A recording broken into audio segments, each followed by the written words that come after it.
Put it mic up. Put it mic up. I'm 17. I'm in high school and college. I take 2 classes at the school and 2 more at the college. Thank you. I read about the transitions between high school and college and some of the challenges and solutions. Although I'm still in high school, I'm also a college student. High school is similar yet way different from college in a lot of ways. College has way more free time where you know where on your own you get to grow and make your own decisions, which means more chances for you to mess up or to buck up. High school has more of a community feel where you take more classes, more friends, which leads you into either more peer pressure or more time into yourself or more drama or more clubs, whatever you want to do. However, they are also like in the fact that you have the chance to further your education. College is just like high school in which it offers sports and clubs that give you more chances to find yourself and grow. Although the education might be harder than high school, it is still alike in high school in many ways. That's the fact that you will learn and grow. People think that college is an option or they choose not to take it because of financial difficulties, but if you pay attention in high school, then you can make it to college, because college is just a step above to help you grow as a person. So as a solution, I think people should pay attention in high school and learn something and buck up instead of using that time to do unnecessary things, and when they get to college to take it seriously, because that's our future and we need it. Thank you. Years old. I'm in high school, my 3rd year, and I'm going to go to the University of Oklahoma and major in petroleum engineering. That's right. That's what I'm talking about. Cultural differences from parents to child. Children are raised different from others. Some are raised to be polite and with better table manners from others. These children are raised different from others because of the cultural difference. For example, African American children, Latino children, and European American children are all raised different from each other, but are expected to know right from wrong. African American parents raise their children from the knowledge of how they were raised in their time. They raise their children different from other American children because of the discrimination of your skin color. Although African American children, parents expect high expectations from their children, they raise them in a basic manner. Examples are children are taught to be respect and learn from their elders, and disapproval of an action results in punishment is how African American are raised. Latino parents raise their children with the traditional Latino way, which is respect and obedience, which every child must be taught. Values are taught closely in relation to the religious belief. After Latino children are raised this traditional way, parents expect their child to be well-mannered and courteous to others, highly educated, listen to their parents, follow rules and regulations of parents, and never talk back to their parents. It's how Latino parents want their child to be raised.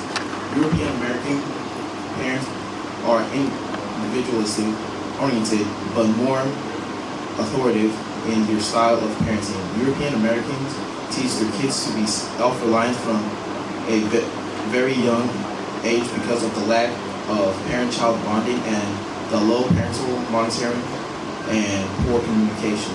European American parents expect their child to make their own decisions, and parents respect those decisions. European American raise their children to be adults at a young age, which in my opinion is not a good way to raise a child. In conclusion, all these parents raise their child in the way that is best for the child, even though these children are raised better, smarter than others. They'll all grow up to be great adults and learn the same life lesson. This is a difference from parents to child and cultural differences. Responsibility for a team. Our main priority should be just working hard in school to be successful in life. As teens, we should know how it feels to have butterflies in our stomach because of a crush, not a baby kicking. Some do not take the time to realize that having a baby can change everything in their life, such as not having the baby's father there to support because they're too young to understand what they have created, not supporting the child because they're still in school trying to become something, or even not having a job to provide for the child's needs, such as diapers, baby food, and clothes. Being enrolled in school and balancing with child care is one of the most difficult things. After bearing a child, you have to face the challenges of waking up during midnight hours to prepare food, change diapers, or just comforting the baby. Most of all, you have school the next day, which affects your everyday life. You end up falling asleep during lectures just because you didn't have enough sleep. Also, you may end up failing your tests and quizzes, which might affect your chance of even graduating. I believe there are a couple of things that can be done to reduce teen pregnancy. After research, I find it very ironic that the same states that refuse to teach sex education have the highest rates of teen pregnancy. Those who teach sex education had a lower percent of teenage pregnancy. So if we actually start teaching sex education, I believe a higher amount of our teens and the population as a whole will actually understand the struggles and challenges that occur when you have a child as a teen. Having a baby at this young age will not be easy. Your friends will drop like flies, and the boy who promised to be there for you will either leave you or, even worse, find another girl. I believe the best thing is to enjoy your high school years. The best for us teens to do is to wait and just enjoy being a kid while we still are one. That's right. One day we will have to grow up, but not this soon by having a baby. I didn't tell y'all what university I plan on going to because I have a top 5, and as an athlete, I have to wait to commit to the ones I want to go to. But I'm studying. I want to be a surgeon, so I'll be participating in pre-med, and I run track. So whatever God blesses me with, I'm going to take it. Top school. My topic is peer pressure. Peer pressure is the social pressure by members of one peer group to take a certain action, adopt certain values, or otherwise conform in order to be accepted. It is a powerful mental force that forces everyone, but it can bring about good or bad effects depending on the group of people around the individual. The effects of peer pressure could be seen throughout everyone's daily lives, everywhere, be it at school, at work, or within the general community. People of all age groups and backgrounds can find themselves victims of peer pressure. However, people usually relate better to peers of their own age, in the case teenagers or young adults. In general, peer pressure can affect people in different ways, directly, indirectly, or within an individual. Direct peer pressure comes about when someone tells an individual what he or she should be doing, or what is best for that person. In the direct opposite, indirect peer pressure may not be very evident to the individual. When a person reacts with a group of people who have particular habits and engage in particular activities, he or she might be influenced to also do those activities. Individual peer pressure arises when one feels different from the rest of the group and does things to ensure that he or she conforms to the other. Peer pressure could either be good or bad because one can be pressured to do things like drugs, or have sex, or drink alcohol, or one can be pressured to attend church or pick up studying. Peer pressure is evident in our everyday lives, but the older we get, the more the pressure rises. You just have to make sure you hang with the right crowd and make your own decisions. Do what you think is best for you, not what others think is best for you. I'm 14 years old, and I'm going to be a freshman at Aubrey High School. In college, I have chosen to study in criminal justice at Florida State University. This afternoon, I am briefly going to talk about drug abuse. In many societies, people try to reach different goals or to feel in different ways. To achieve these objectives, people use several stimulants, among which drugs. Drugs are prescribed by physicians to cure sickness, but people also use drugs on their own to increase their self-esteem. The use of drugs can be beneficial when consumed in the correct way. It also can be destructive when the drug is not used according to the physician's prescription or direction, or when drugs are used according to the will of the person.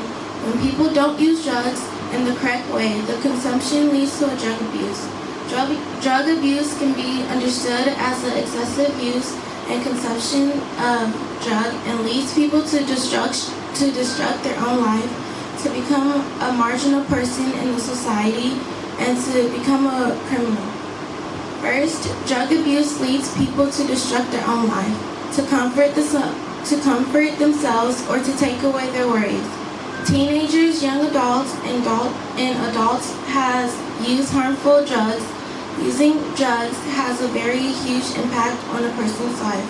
For example, there are a lot of causes and effects associated with the excessive use of drugs. Drug users become sick, have bad behavior in school, and do wrong all the time, and soon become unsuccessful. They may even drop out of school or frequent A frequent consumption of drugs becomes then a priority in their life instead of their responsibilities. Once someone becomes addicted to drugs, it's very hard for him or her to stop. Drug abuse damages the brain, and it will definitely be hard to maintain good choices in life. Secondly, the excessive use of drugs contributes to becoming a marginal person in the society. Using drugs changes a person's inner state and outer state, because using drugs makes the person act different from how he or she usually acts. As teenagers, young adults, and adults begin to increase their time in drugs, they become more of a threat to the society. For example, people don't start noticing them as how they used to. They start noticing them as a fool, an unworthy person, presenting a wrong impression of themselves to their neighborhood. Furthermore, drug abuse leads to becoming a criminal. Hearing the word drug abuse brings sadness, lies, needless pain, and discomfort in families, sorrows, and more. Drugs make its consumers more into a different person. They begin to see their families in a different way. It makes them steal and do wrong to their loved ones or people around them. As they keep doing drugs and wrong choices, the trust they had with their family and friends begin to fade, and they become criminals in the eyes of the people around them. We've heard so many devastating news from the phrase drug abuse. We've lost so many wonderful brothers, sisters, cousins, aunts, and uncles, moms and dads, but the main person you lose the most is you, the person that is using this horrible abuse. However, the lure of drugs, it can be fought by saying no, being careful about the people we hang around, and what we children of God have been told not to do will help us. We need to be aware of the effects of drugs and what needs to be done about it. Being part of a situation of someone you truly care about doing drugs is the worst thing that could ever happen. We've lost so many precious souls on this earth due to this tragic experience. I speak for me and all the people I choose to be around. We choose to say no to drugs.